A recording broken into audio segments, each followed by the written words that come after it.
Hi guys, it's Justine here from I Should Read That, and today I'm doing a book review of The Princess and the Fangirl by Ashley Poston. So this is a companion novel to Geekerella, which I have right here, which came out in 2017, and I was completely shocked by how much I loved Geekerella, because contemporary YA, as I say all the time on this channel, is just not really my thing. However, I really enjoyed this one. It's basically a Cinderella retelling, but it takes place at what is basically a Star Trek convention, and I really enjoyed the heck out of this. I think it was one of my best books of 2017. I think so.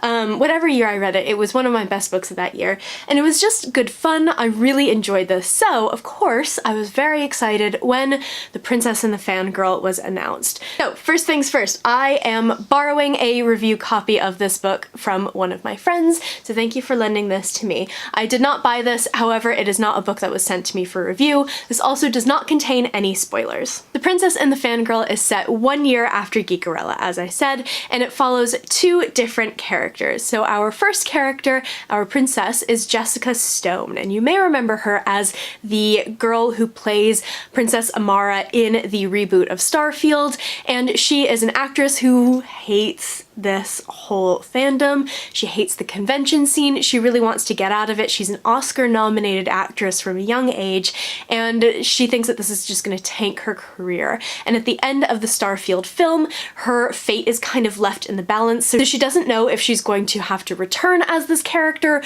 or if her time is kind of done with Starfield. On the other side, we have a girl named Imogen, and she is a Starfield fangirl. Princess Amara is her favorite character, and she has started this online campaign to save Amara, and she's accumulated like 50,000 signatures, and she's doing this huge campaign to try to get the producers to pay attention and save this fierce female character. Through circumstances, the script to the next Starfield film leaks at the convention, and they have to switch places so that Jessica can sort of be an anonymous person trying to find out who leaked the script, and Imogen can sort of continue her campaign to try to save this character. And it's very cute and it's very sweet, and I really enjoyed this book. I love the whole world of ExcelsiCon. I think that it's super fun, and as a former con goer, I am a veteran of New York Comic Con.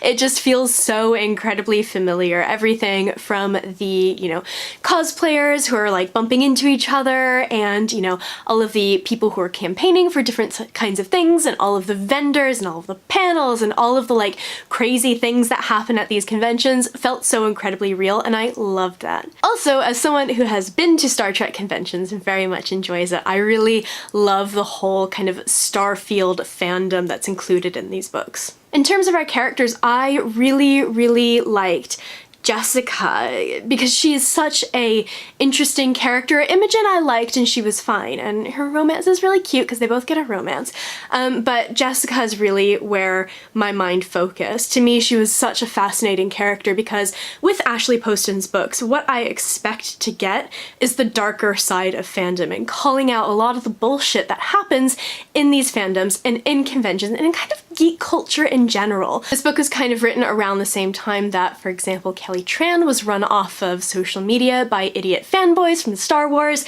and you really get that. Ashley Poston is not holding anything back when it comes to calling out the horrible behavior of fans, and I love that so much because it's one of the reasons that I, in particular, don't participate in fandoms anymore. I just find the whole thing completely toxic, and I love the fact that while it's very much a love letter to, conventions and geek culture and everything, there's so many references and it's wonderful, she also does not shy away from the terrible side of things. You see Jessica get trolled online, you see her get, yelled at via Instagram comments and Twitter, you see people trying to make advances on her, you see sexual harassment, and it's just really horrible.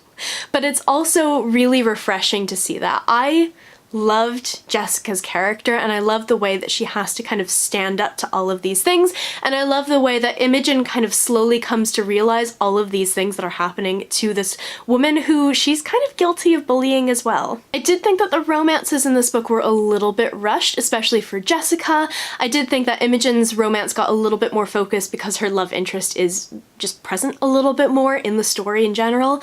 And I liked both romances, but I would have been nice to have a little bit more from them. I do get that they're young, and that's totally fair enough, but I do think that this book does suffer a tiny bit from the you should sit down and have a conversation with someone and some of this drama will alleviate, and it's not as bad as some books that I have read over the past year or so, but I do think that this book is a little bit guilty of that, of being like, if you just talk to this other person, I think that we would have a much easier time. And that's just something that happens to bother me a lot.